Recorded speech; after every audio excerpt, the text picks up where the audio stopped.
Alors, bonjour tout le monde. Moi, c'est Mathieu Damour. Je suis cofondateur d'une start-up toute nouvelle depuis l'automne passé qui s'appelle Braver. C'est tout nouveau, c'est pas encore lancé. Si vous voulez en parler, venez me voir. Mais sinon, c'est ça. Je suis venu pour parler de Kubeflow.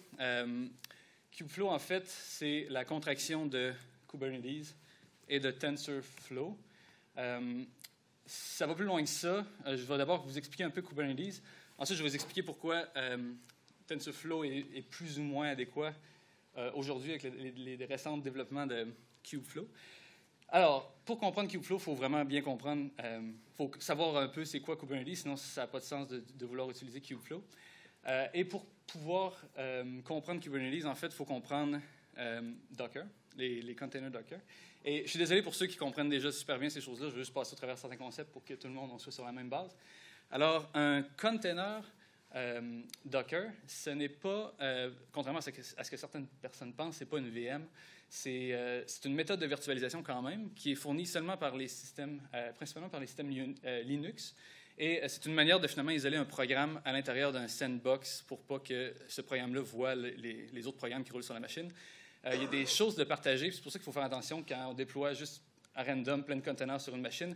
Il y a des choses qui sont partagées quand même entre les containers, fait que ça peut introduire certaines failles de sécurité. Il y a plein de blog posts qui sortent là-dessus de ce temps-ci. Mais sinon, le file system, il est isolé. Les ressources réseau, ces choses-là, c'est assez isolé. Fait que c'est une manière d'avoir l'impression d'avoir une machine isolée. Puis c'est plus efficace qu'avoir une VM, une full-blown VM avec son propre système qui roulerait sur des CPU partagés. Alors, habituellement, quand on définit un container Docker spécifiquement, on va avoir un Docker file qui va expliquer un peu d'où est-ce qu'on part, comment on prépare notre machine, comment on prépare notre environnement et comment est-ce qu'on roule un programme au sein de ce container. Ensuite, une fois qu'on a un container, on va, ce que Kubernetes nous offre, c'est de faire des pods avec ces containers-là. Un pod, c'est pas non plus une VM, c'est juste une entité qui peut contenir un ou plusieurs containers qui va être adressable avec une adresse IP virtuelle, ce genre de choses-là, au sein d'une infrastructure Kubernetes. Et Kubernetes va monitorer ce pod-là pour voir s'il est vivant avec des probes, pour voir s'il fonctionne encore bien. S'il ne marche plus, bien, il va le restarter pour s'assurer qu'on ait tout le temps un certain état du système fonctionnel. C'est une manière très high-level de l'expliquer. Et une fois qu'on a ça, c'est comme ça qu'on définit un pod, en fait, entre autres, un exemple. C'est un fichier YAML. Ça peut aussi être décrit en JSON. Et de la même manière, on va pointer vers une image Docker. On va spécifier certaines choses comme des variables d'environnement.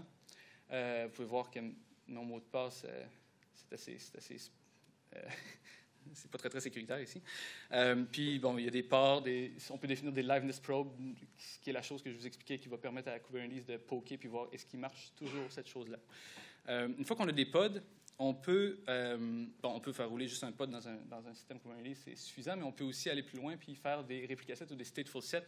Ça, c'est une autre entité qui va dire à Kubernetes d'avoir un certain nombre de pods identiques et les scaler up ou down en fonction de la demande. On peut commencer comme ici, avec un certain nombre fixe de réplicas, comme on peut voir. On peut aussi spécifier carrément les pods vont être constitués comment.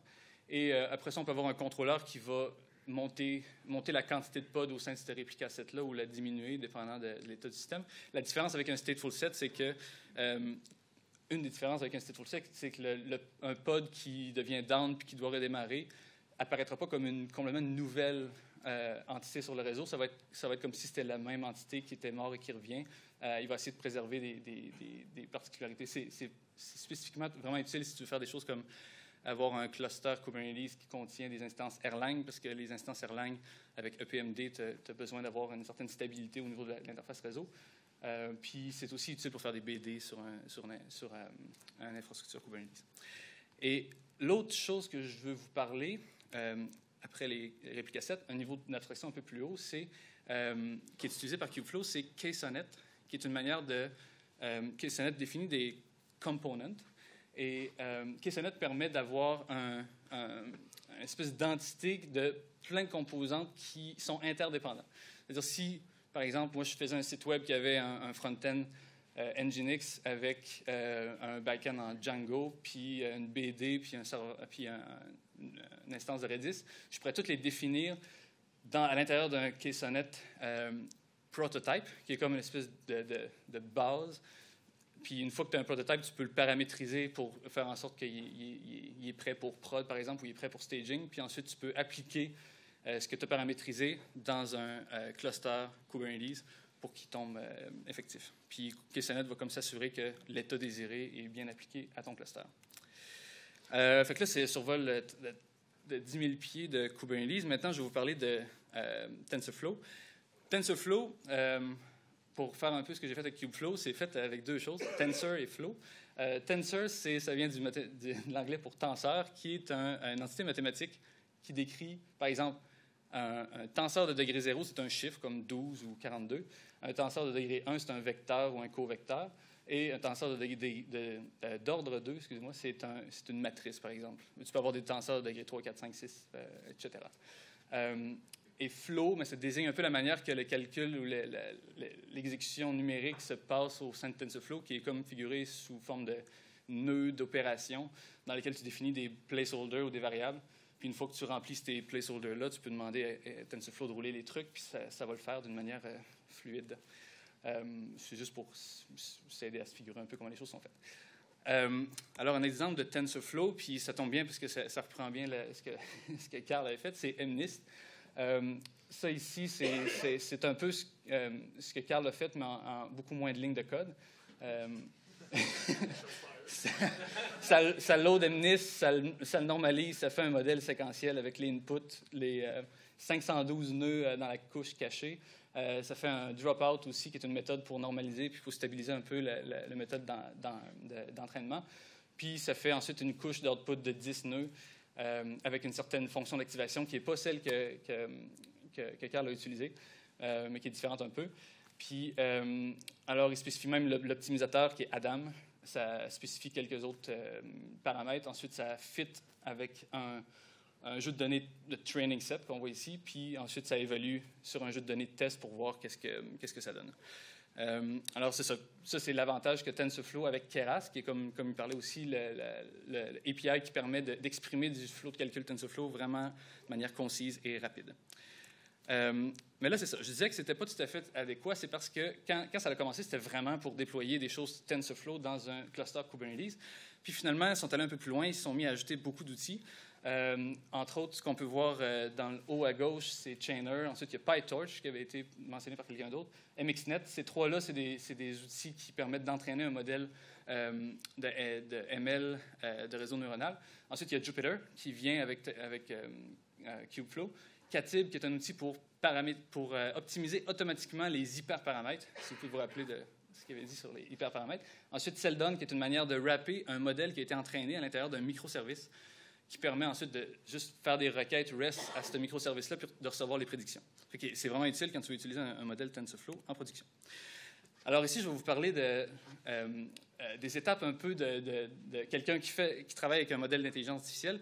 Il va commencer par faire de l'expérimentation pour comprendre un peu comment construire quelque chose, qu'est-ce qui marche pas, comment une couche des besoins, avant de commencer à tuner les hyperparamètres. Il va juste jouer un peu avec, puis ce que Kubeflow va permettre de faire, c'est d'avoir carrément Jupyter qui est prêt à être utilisé au sein de Kubeflow pour pouvoir faire toutes ces choses-là. Puis tu peux paramétriser combien de ressources que tu veux envoyer là-dedans, combien de CPU, de GPU, de mémoire, tout ça, pour répondre à tes besoins. Ensuite de ça, tu as l'étape d'itération. Une fois que tu sais c'est quoi l'architecture de ton modèle, c'est-à-dire tu as une couche là, une couche de même, puis ces choses à faire là, tu peux isoler certains hyperparamètres puis demander à Katib d'optimiser tout ça puis d'arriver à des chiffres qui seraient très bien pour la suite. Ça, tu peux... la manière qu'ils le font, c'est que tu vas juste déployer ça dans le cluster. Tu n'as même pas besoin de faire du code pour supporter Katib. C'est juste une tâche qui est envoyée dans le cluster, puis c'est fait automatiquement en arrière. Tu peux aussi décider d'essayer de tuner les hyperparamètres à mitaine dans Jupyter quand même. Tu n'es pas obligé d'utiliser Katib. Ensuite, tu as l'étape d'entraînement. Souvent, l'étape d'entraînement sur un vrai jeu de données, ça va être énorme. Ça ne fit pas sur un laptop. Fait que l'avantage que Kubeflow a à ce point-ci, c'est que vu que c'est un cluster Kubernetes, tu peux juste prendre ton client kubectl puis dire maintenant je pointe vers mon cluster Kubernetes sur Google Cloud ou sur Amazon Web Services, puis déployer Kubeflow là, puis lui demander de rouler l'entraînement sur des gros GPU énormes et énormément de mémoire. Puis là, ben, ça se roule en une demi-heure plutôt que rouler en quelques semaines. C'est l'avantage d'utiliser quelque chose d'abstrait et de commun comme Kubernetes.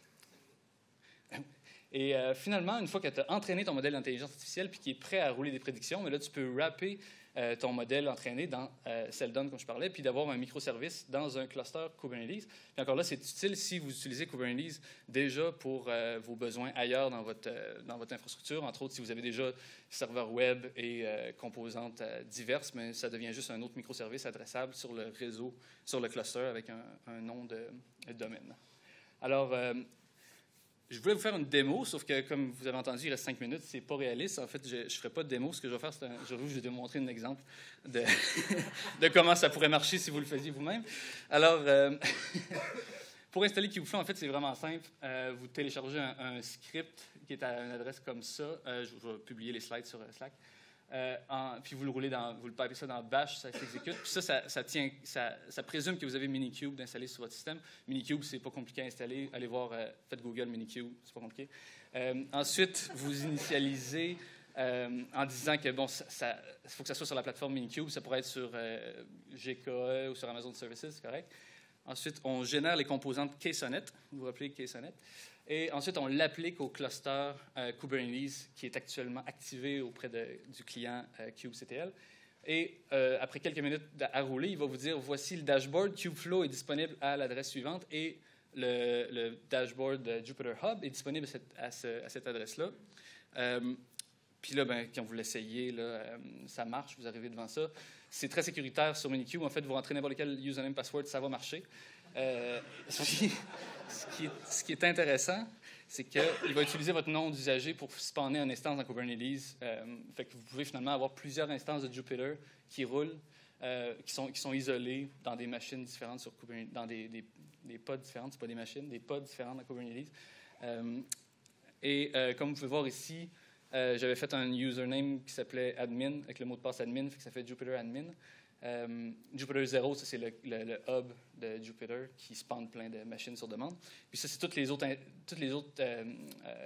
pods qui ont été spawnés quand j'ai fait apply. Maintenant, je n'ai pas beaucoup de temps, je crois. Sequence to sequence, c'est une méthode en machine learning qui permet de passer d'une séquence de texte, entre autres, à une autre séquence. Je dis texte, mais ça peut être n'importe quoi, mais ici, c'est du texte. C'est le genre de choses qui est utilisé en traduction automatisée, comme Weather is nice, ça devient il fait beau. C'est une cellule, une espèce d'architecture de plusieurs couches qu'on représente comme une cellule, qui prend comme input par exemple, puis un state optionnel, et qui retourne un state. Ensuite, tu le repasses à la même cellule, mais avec un nouveau input, puis le state précédent, puis tu fais ça plusieurs fois, puis ça te donne le state final qui sort des petits carrés bleus. C'est comme le state final de The Weather is nice, que tu feeds comme input encore à un autre réseau que tu aurais préparé, qui est différent quand même, là, pour faire la traduction dans l'autre sens. Mais nous, l'exemple que je vous pointe ici avec la petite URL, c'est un modèle comme ça qui permet de prendre le corps du texte d'un issue GitHub et de prévoir le titre du texte, le titre du issue GitHub. Ça a été fait avec un jeu de données de millions et de millions de issues GitHub qui étaient disponibles juste sur Internet comme ça. C'est des projets open source. Et ça, c'est un petit tutoriel qui vous permet de le faire. En fait, c'est un tutoriel qui permet de faire tout ça avec Kubeflow. C'est pas moi qui l'ai fait, là. Je ne sais pas aussi craqué que ça. C'est disponible sur Internet. J'ai juste fait un lien Bitly pour que ça soit plus facile pour vous d'aller le chercher. Ça, c'est le travail que j'ai fait pour vous aujourd'hui. J'ai aussi fait le tutoriel en question. Quand vous le faites, vous arrivez devant une instance de notebook Jupyter. Qui ressemble un peu au notebook que Carl vous a présenté, mais avec d'autres séquences de choses. Et je vais vous montrer un exemple vraiment important, c'est que j'ai commencé par le rouler sur ma machine avec seulement 2000 exemples sur les quelques millions qu'il y avait. Je l'ai entraîné avec ça, puis après je dis roule les prédictions, puis ça donnait add fixed number in qui prévoyait le titre. Là, on voit le titre original, c'est ça ne marche pas du tout, puis l'autre... c'est pas très différent. C'est add fixed number in il y a un petit peu plus de. C'est la différence qu'il y a vue. Fait que là, ce que j'ai fait, c'est que finalement, j'ai déployé ça sur Google au lieu avec un GPU qui avait du sens, avec plus de mémoire. Puis là, j'ai roulé sur 1,5 million d'exemples. Et ça donne quelque chose qui marche un peu plus. Can't redraw chart by Google Chart, Google Chart not working, qui est quand même intéressant. Puis find multiple slug fields, many fields with same name. C'est pas exactement ça que les issues parlent, mais bon, quelqu'un s'en rendrait sûrement même pas compte, anyway. Alors, voilà. Merci, c'est tout le temps que j'avais. Attends, vous les questions. Okay. Question.